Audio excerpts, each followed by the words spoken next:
TV Nova.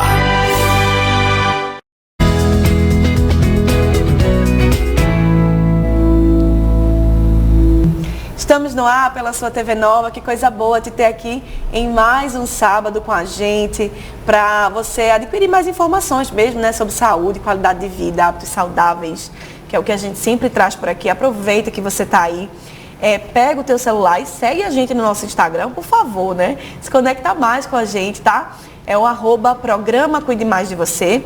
E tem o TV Nova, que é o @TV Nova Nordeste, para você ficar por dentro de toda a nossa programação e do nosso jornalismo, tá? Hoje estou aqui de azul mais uma vez, vocês vão ver o mês inteiro, né, usando essa paleta aí, para a gente falar de autismo, né? Estamos no mês da conscientização do autismo e é muito importante a gente trazer esses temas, até porque o próprio acompanhamento do autismo engloba vários profissionais. Então, por isso, estou fazendo um mês inteiro para a gente ficar bem por dentro de tudo, que é muito importante, né, gente? Quem está aqui comigo nesse sábado é a doutora Mona Lisa Saito, ela que é neuropediatra e está aqui com a gente mais uma vez. Obrigada, viu, doutora? Eu que agradeço. Muito bom lhe receber. E quem está com a gente também pela primeira vez é a Tatiele Santana, ela que é terapeuta ocupacional. Muito obrigada por ter vindo. Eu que agradeço, obrigada. Papo incrível vai ser, porque essas duas profissionais estão ali no dia a dia. Por mais que a gente fale, né, vocês conhecem minha história, o meu filhinho autista, Enzo, mas quem faz esse trabalho, né, quem acompanha as evoluções, o olhar de vocês é totalmente diferente do olhar de uma mãe, né, doutora? É totalmente diferente. A gente está ali olhando, mas vocês acompanham com uma visão totalmente diferente da nossa, de um ângulo diferente, de uma percepção diferente. Para a gente explicar para quem está em casa, doutora, se falando assim do conceito, porque eu acredito que tem muita gente ainda que, mesmo a gente falando muito, ainda se confunde um pouco do que é o autismo, né? Exatamente. O transtorno do espectro autista, ele é um transtorno do neurodesenvolvimento, em que você vai ter alguns sintomas que vão envolver sintomas de comportamento, são crianças que têm interesses mais restritos, padrões repetitivos, algumas questões sensoriais, que são questões que envolvem os nossos sentidos. E, além disso, são crianças que vai ter a principal característica, o prejuízo social, o prejuízo de comunicação. É muito importante a gente ter isso muito claro no quadro clínico para que a gente comece a pensar se aquela criança tem ou não o transtorno do espectro autista. O que eu estava observando, né, antes de vir gravar com vocês, estudando, olhando alguns vídeos, é que em vídeos de aproximadamente 5 anos atrás, 6 anos atrás, se falava muito assim, os profissionais, né, que o diagnóstico é a partir de 3 anos de idade. Hoje já não funciona mais assim, né, doutora? Hoje o diagnóstico ele vem antes, né? Ele pode sim vir antes, inclusive é interessante que ele venha o mais precoce possível, porque quando a gente faz o diagnóstico, a gente consegue direcionar o tratamento. Entretanto, a gente precisa ter muito cuidado para fazer esse diagnóstico, tem que ter segurança de que os critérios foram preenchidos, principalmente nas crianças muito novinhas, as crianças com menos de 2 anos. Às vezes é necessário a gente acompanhar um pouco mais para selar esse diagnóstico, porém o tratamento nunca deve ser atrasado. Então, mesmo que aquela criança esteja em investigação, a gente pode sim indicar o tratamento adequado para que a gente já comece a estimulação daqueles atrasos que a gente está identificando. A gente sabe que varia muito de criança para criança as particularidades mesmo de cada diagnóstico. Mas se a gente for citar um caso clássico de autismo, o que é que essa criança vai começar apresentando ali nos meses de vida? São crianças que podem dar sinais bem precoces quando bebês, então uma dificuldade de fazer o contato visual na hora da amamentação, uma dificuldade de fixar para as pessoas que estão no ambiente. Às vezes elas assumem padrões repetitivos motores, ficam olhando para as mãozinhas, ou então outros padrões motores como o flap, às vezes a gente consegue ver isso inclusive em idades bem precoces. Outra questão também são nas habilidades comunicativas. Então, o bebezinho, vamos dizer aí, 6, 7 meses, 8 meses, quando ele entra num ambiente que ele vê uma pessoa nova, ele olha, ele fixa, ele até às vezes encara. Menos de 1 ano já faz isso. No autismo, às vezes, eles não fazem. Eles são mais alheios. Então, essas habilidades comunicativas, às vezes, a gente consegue identificar ainda muito cedo. Ainda bem antes, né, Tatiele? A gente vai explorar mais a Tatiele no segundo bloco, onde a gente vai falar mais do papel mesmo da terapia ocupacional, né? Dentro do espectro, né? No acompanhamento ali. Mas o que te motivou a trabalhar com crianças do transtorno do espectro autista? E como tem sido, assim, para você esse universo? Já tem anos que trabalha com isso? Como é que funciona? Então, assim, é um público que eu adoro, né? Assim, o público infantil, por si só, é um público que eu gosto muito de trabalhar. E aí os autistas têm suas particularidades, né? Como foi falado por doutora Mona Lisa aqui agora há pouco. E eu acho que quando a gente pensa, né, nos objetivos da terapia ocupacional, na funcionalidade, né, na ocupação, na autonomia, na independência. Então, é um olhar que a gente tem, né, sobre essas crianças, esses indivíduos, porque no caso não são só crianças, tem também os adultos, né, que fazem acompanhamento. E aí a gente vê a repercussão disso no dia a dia, eles trazem para a gente esses relatos, a família, mudança de comportamento, a gente vê um comportamento que ele não tinha, e aí ele passa a ter em relação ao dia a dia, autonomia mesmo, independência, se vestir só, comer sozinho. Então isso pra gente é muito gratificante, assim, sabe? De ver esses ganhos, assim, é muito recompensador. Eu imagino, só de olhar o brilhinho assim nos olhos, né? De vocês acompanhando ali, vendo cada pequena evolução, pouco a pouco, acontecendo. Doutora Mona Lisa, se tratando de causas, né? Eu acho que é uma pergunta assim que todo mundo tem muita dúvida. O que é que pode contribuir para que, sabe? Qual é o fator que pode, assim, somar para que eu venha a ter um filho autista? É algo que as pessoas se perguntam muito, né? Ou então, o porquê? Por que do autismo? Por que ele acontece? É uma pergunta que não tem uma resposta, né, doutora? Mas ela é multifatorial, né? Exatamente, a gente não tem uma causa específica, única, que justifique aquele quadro clínico, mas o que se sabe é que existe sim um fator genético já muito bem estabelecido. Nem sempre a gente consegue identificar qual a alteração genética, até pelo acesso que a gente tem aos exames, mas isso por si só não é suficiente para a gente dizer que uma criança vai ter o autismo. Isso se soma a fatores ambientais, e aí a gente tem alguns fatores de risco que podem aumentar a chance daquela criança desenvolver o transtorno. Existem alguns já bem conhecidos, como prematuridade, baixo peso ao nascer. Inclusive, hoje a gente tem mais prematuros sobrevivendo, mais crianças que antes nasciam com baixo peso e faleciam, hoje sobrevivem mais. Então, isso é um dos motivos para aumentar a prevalência, além de outros. Mas a gente sabe que existem vários fatores ambientais. É importante a gente ter muito cuidado com o ambiente em que essa criança vai crescer. A gente precisa que seja um ambiente rico em estímulos. Não no sentido de que você vai ter que estar o tempo todo estimulando seu filho, mas, por exemplo, todo mundo sabe que o uso de tela excessivamente, por exemplo, ele atrasa o desenvolvimento da criança. Então, por que uma criança você vai colocá-la exposta à tela excessivamente, né? Porque você vai oferecer ali, ofertar um ambiente que não é favorável para o seu desenvolvimento. Imagine se essa criança já tem um irmão que é autista, ou seja, um fator genético, né, que aumenta o risco dela ser. Claro que não só é a questão de telas, né? Mas assim, você estimular a socialização daquela criança, você conversar com ela, você favorecer o ambiente para que, se porventura houver uma predisposição genética, a gente reduza cada vez mais o risco dessa criança desenvolver o transtorno. Você falou algo muito importante, eu até comentei com ela nos bastidores, né, que uma pessoa conversando comigo sobre autismo, né, comentou sobre isso, de tela. É verdade que tela, ela causa o autismo? Mas é importante frisar que não causa, porque já nasce, né, isso já vem com a criança, mas também não é bacana você deixar o teu filho muito exposto à tela, principalmente o bebê, não é recomendado, por conta de atraso, né? Atraso de desenvolvimento, né? Isso é isso que a gente escuta muito. E se tratando de quando você tem mais de um filho, né? Os irmãos, tive um filho autista. Qual é a possibilidade do outro também vir com o mesmo diagnóstico? Existe um aumento da chance. Quanto é esse aumento, a gente precisa fazer o que a gente chama de aconselhamento genético. Então, se aquela família quiser ter outros filhos, é interessante a gente fazer uma investigação genética, testar os pais, testar a criança, para ver se a gente consegue identificar alguma alteração e falar ali de um prognóstico para aquela família e ver a questão do risco. Mas, normalmente, quando a pessoa já tem um filho autista, com certeza esse segundo filho, ele já vai ter um risco aumentado se comparado com a população geral. Entendi. Sobre os níveis de suporte, a gente sabe que hoje, se não me engano, são 3, né? Isso, os níveis de suporte. Mas há um tempo atrás, eu escutava muito a expressão, qual é o grau? Qual é o grau do autismo? Não é correto, doutora? São níveis de suporte, como é que eles se dividem?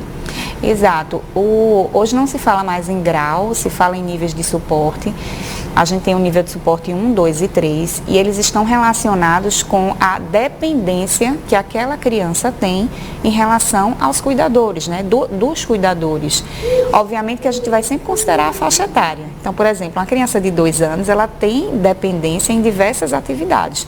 Porém, com 2 anos, ela já consegue fazer algumas coisas sozinha. Será que ela está fazendo? Será que ela não está fazendo? Como é que está a fala? A gente sabe que a habilidade comunicativa, ela está diretamente relacionada com esses níveis de suporte. Não é à toa que, normalmente, os que têm um nível de suporte 3, que são os mais dependentes, muitas vezes eles têm um atraso de fala mais importante, entende? Uma habilidade comunicativa mais difícil. Então, esses níveis de suporte, eles estão relacionados com essa dependência e também com as habilidades. Quanto mais habilidades a criança tenha, mais fácil será esse nível de suporte ser menor. Lembrando que ele é mutável, então, a gente, principalmente nessa fase inicial da infância. Então, eu posso chegar... Pode variar, né? Exato. O paciente, ele pode chegar numa consulta com nível de suporte 3 e ao longo do tratamento e estimulação, ele descer para o nível 2 ou até mesmo para o nível 1. Entendi. Então, não é uma coisa que teu filho foi, né, diagnosticado ali com nível de suporte 3, vai ser geralmente a tendência, principalmente quando a intervenção vem antes, né, Tatiele? A tendência é que isso mude.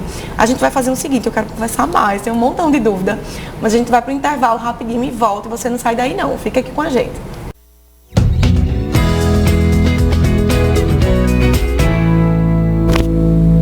Estamos de volta com o Cuide Mais de Você e eu acho que a gente tem um momento beleza por aí, viu? A gente tem alguma dica de beleza aí. Oi, pessoal do programa Cuide Mais de Você. Estou aqui hoje para dar uma super dica de autocuidado, bem-estar, que nunca é demais, não é, Dani? O programa hoje está incrível e eu quero compartilhar essa super dica com vocês. Tá com cabelo ressecado, tá com cabelo poroso, guarda essa dica. Usem óleos vegetais. Os óleos vegetais naturais são incríveis para vocês poderem fazer uma umectação e devolver essa nutrição e esse brilho para o cabelo de vocês. Então, anota essa dica, óleos vegetais para fazer umectação para aquele cabelo ressecado, seja ele cacheado, crespo, liso, vale super a pena essa dica. Tchau, Dani, um beijo e até a próxima. Grande beijo para a Cíntia, para todo mundo do SIAG. Essa dica incrível aí de beleza para você. Sempre importante, né? A mulher se cuidar, saber um pouquinho de do que a gente faz em casa para ficar bonita. Para você que sintonizou aí agora na TV Nova, a gente está falando sobre autismo, esclarecendo, né, alguns mitos e verdades, algumas coisas aqui. E estamos com a neuropediatra, a doutora Monalisa Saito, e com a Tatiele, que ela é terapeuta ocupacional, Tatiele Santana. Doutora Monalisa, características isoladas, vamos supor, falando de algo pessoal mesmo, assim, de acompanhar Enzo nas terapias dele, levar e levando ali no dia a dia. Eu pude perceber muitas crianças, adolescentes, que se comunicam bem, que têm contato visual, que aos meus olhos não são crianças com estereotipias muito evidentes e que estão ali, que são autistas. E eu olhava e dizia, não, porque a gente tem uma imagem, né? Não é, Tatiele? A gente estava conversando aqui, a gente tem uma imagem de que o autista, ele é aquele, né? Que se balança, aquele que não vai olhar, que vai ficar de cabeça baixa. E não é bem assim, né, doutora? Exatamente. Então, para a gente fazer o diagnóstico, a gente precisa saber interpretar os sintomas.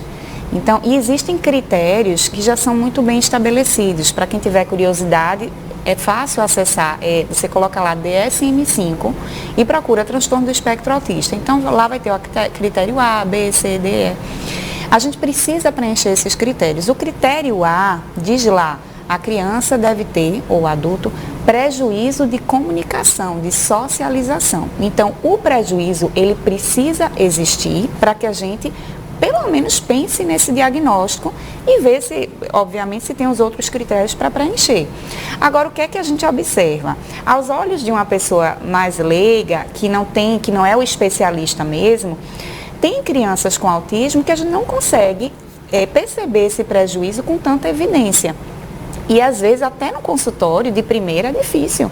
Às vezes a gente precisa acompanhar, fazer o contato com a equipe multidisciplinar, com os terapeutas, para que a gente consiga deixar claro que aquele critério de fato é preenchido. Às vezes você tem uma criança, eu tenho crianças nível de suporte 1, que chegam na minha consulta, conversam do começo até o fim. Agora eles têm uma dificuldade de adequar o assunto, eles têm uma dificuldade de saber o momento de parar de falar. Às vezes eles não conseguem se encaixar nos grupos, porque só conseguem falar daquela área de interesse dele e não das áreas de interesse que são comuns à idade. Isso é um prejuízo social, né? E às vezes não é tão evidente à primeira vista. Então não é só a questão a criança fala, ela está falando, mas vamos observar o que ela está falando. Vamos observar a forma dela se comunicar, né? Tatiele, nesse sentido, né? Falando um pouquinho do teu trabalho, terapia ocupacional, que muita gente, estava conversando até com a doutora Mona Lisa, muita gente acha que a terapia ocupacional é chegar e brincar com a criança. E não é bem assim. Tem uma função para cada coisa que você faz ali, né? Exatamente. Assim, a gente utiliza o brinquedo, né, o brincar, muitas vezes como recurso terapêutico. Então, por exemplo, se a criança chega para a gente, né, para o atendimento, e ela não está motivada, consequentemente, ela não vai engajar nas atividades. Então, naturalmente, o que engaja uma criança é o brinquedo. Então, a gente busca o que é de interesse dela, né, dentro da sessão, e se utiliza daquele recurso para alcançar os nossos objetivos. Mas acaba que a brincadeira ela faz parte do processo realmente terapêutico. Geralmente, Tatiele, todas as crianças que têm esse diagnóstico, né, do autismo precisam passar pela terapia ocupacional, né? Se tratando dessa parte comportamental, assim, da criança, o que é que vocês trabalham? Assim, qual é a direção? O que é que você vê, assim, de características que através da terapia ocupacional a criança vai mudando aquela característica?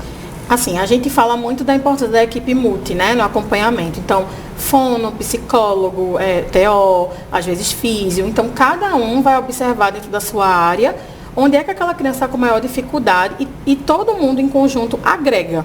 Então, por exemplo, no caso da gente da TO, a gente foca na funcionalidade, né? Nosso material de trabalho, vamos dizer assim, atividades de vida diária, que são as AVDs, né, que as pessoas conhecem como AVDs, as atividades instrumentais de vida diária, no caso das crianças, tem o brincar e a escola. Então, se nessas áreas a criança tiver algum prejuízo, que no caso dos autistas normalmente tem, é aí que vai ser o nosso direcionamento. Então, vai depender muito, assim, a gente costuma dizer que não é receita de bolo, né? Então, assim, depende muito do que eles apresentam para a gente poder direcionar os nossos objetivos e fazer o plano terapêutico. Porque pra gente, né, que como mãe, falando como mãe mesmo, é muito difícil você ver uma criança, né, que ela tenha o diagnóstico, que ela não tenha prescrição para terapeuta ocupacional. É fundamental, né, doutora Mona Lisa? Inclusive, se a gente for olhar por um âmbito assim de mercado, tem muitos profissionais tem poucos profissionais para uma demanda muito grande de criança, não é verdade? A gente sente essa falta, né? Exatamente. Eu, como neuropediatra, eu tenho essa responsabilidade de fazer as indicações em laudo médico. Normalmente, a terapia ocupacional a gente indica muito para as crianças que têm questões com autonomia, principalmente nas atividades de vida diária, que vai envolver alimentação, vestimenta, higiene pessoal. Pacientes também que têm questões sensoriais, uma dificuldade auditiva, uma dificuldade tátil, uma dificuldade no paladar. Então, a seletividade alimentar que é tão comum, muitas vezes tem relação com questões sensoriais e a TO trabalha muito bem isso, né, Tati? Isso. A gente tem, né, a nossa equipe multidisciplinar, a Tatiele, ela faz parte da nossa equipe, sim, na clínica NeuroCMA, e a gente frisa muito, né, Tati, o trabalho em conjunto. Isso. A troca entre os terapeutas é excelente para que a gente tenha o melhor resultado. Não adianta no tratamento de autismo cada um fazer uma coisa sem ter um planejamento e sem ter consciência, né, do que os outros estão fazendo. Senão a gente não consegue ter o resultado esperado. E digo mais, eu acho que a gente precisa também do apoio, da participação dos pais. Né? Porque você imagina, se vocês estão ali diariamente, né? Ela como terapeuta está ali diariamente, horas com aquela criança, fazendo, ensinando, e chega em casa, a criança não está sendo estimulada da forma, né, devida. É muito importante, né, que os pais participem, entendam, né, a função de cada atividade. Isso. A gente costuma falar que a gente vira um time. né? Então, assim, se eu fizer a minha parte, a criança faz a parte dela, do jeito dela, como ela puder, né? A família também faz a parte dela, né? Vai a consultas médicas, vê a questão da medicação, vê a questão dos estímulos em casa, né? A doutora Mona Lisa falou a questão das telas, é uma coisa que a gente frisa muito também, né? De reduzir esse tempo de tela. Então, assim, quando tudo isso está em conjunto real, a gente vê as coisas acontecerem realmente, assim. Agora, quando às vezes fica terceirizando alguma coisa, né? Acha que só a terapia vai resolver, só a medicação vai resolver, aí a gente vê que não anda muito bem, assim. E a gente sempre frisa muito para os pais essa participação, a adesão, seguir as orientações, né? O que a gente conversa em terapia, que a gente geralmente faz também algumas observações para o ambiente domiciliar, porque ele fica com a gente pouquinho tempo, né? Durante a semana. O tempo que a família fica é muito maior do que o nosso. Então, se a família não engajar, não fizer o que a gente orienta, a gente vê o processo às vezes não acontecer. Inclusive, Dani, é nossa função como neuropediatra, como terapeutas da equipe, fazer essa orientação. O trabalho ele precisa ser extensivo aos outros ambientes também, inclusive na escola. É outro pilar importantíssimo, até porque essa criança passa meio turno, todos os meio turnos ali na escola, entende? Então, inclusive, é um ambiente excelente de estímulo. E, às vezes, o tratamento também é incluído ali naquele ambiente escolar. Muito importante isso que vocês falaram. Eu acho que a gente tem até umas fotos para você que está em casa visualizar melhor o que é utilizado na terapia ocupacional e entender que aquilo não é só um brincar. Aquilo ali realmente tem uma função para aquela criança e vai trazer benefícios para toda a vida dela, né, Tatiana? Explica um pouquinho para a gente. Essas imagens, elas trazem muito do que a gente faz, né? Então, assim, essa sala aí, por exemplo, é a sala de integração sensorial. E aí, normalmente, não é uma regra, mas normalmente as crianças com autismo, elas têm alguma disfunção sensorial, seja vestibular, proprioceptiva, tátil, enfim. E aí, essa sala oferece para a gente os recursos que a gente precisa, né, para trabalhar com essa criança. Essa imagem é um quadro de rotina. Então, são pistas visuais que a gente utiliza, obviamente, dependendo do nível de suporte, né, da criança, para a gente falar as etapas da tarefa e auxiliar ela nesse processo, porque muitas vezes acontece o quê? Ela começa e aí no meio ela se perde no que ela está fazendo. E aí quando a gente coloca as imagens, né, visualmente ela está ali observando, ela entende o que é cada etapa, consegue finalizar a tarefa e ela passa a ser independente naquela tarefa, que é um dos nossos objetivos. Tem uma imagem que eu achei interessante, que tem umas bolinhas assim. É verdade que eles têm dificuldade para pegar, para essa questão do pinçar, tem muitas crianças que têm, né, com autismo.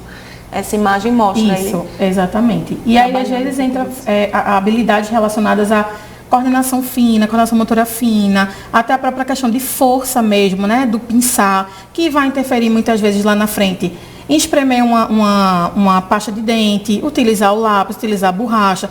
Então, são funções que vão ser necessárias, né, na rotina dessa criança e que com aquela atividade a gente pode ajudá-la a melhorar essa habilidade e quando ela necessitar, ela estar independente.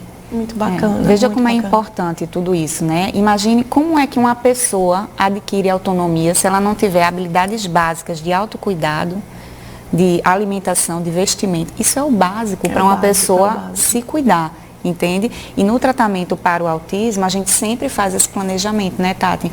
Vamos ver quais são as dificuldades que aquela criança tem e vamos trabalhar do mais básico para que a gente vá subindo degraus e atinja aí o resultado que a gente espera. É isso que a gente quer, é isso que a gente torce para cada família. Eu queria que a gente finalizasse pedindo mais uma opinião sua mesmo, doutora Mona Lisa, falando um pouquinho do que você enxerga hoje como profissional, o que você tem visto com relação a políticas públicas mesmo, assim, qual a tua opinião, o que está faltando? Eu acredito que tem tantas famílias que ainda não têm acesso, né, às terapias, eu acho que é importante deixar uma mensagem para esse pessoal. Infelizmente estão desassistidos. Atualmente no SUS a gente não tem uma estrutura de tratamento direcionada para crianças com autismo. Tratar autismo não é a criança ir num terapeuta, ficar 20 minutos, ir para casa e voltar na outra semana. Envolve uma quantidade de horas razoável na maioria dos casos. Imagine que a gente trabalha aí entre 20 e 40 horas de terapia por semana e a gente infelizmente não tem isso no SUS. É uma realidade triste, né? Que a gente possa continuar falando sobre isso e lutando, né, para que essas famílias passem nos próximos anos aí, esse ano a gente receba novidades e para que essas famílias passem a ter mais apoio. Queria muito agradecer a vocês por terem vindo. Eu queria conversar mais, gente.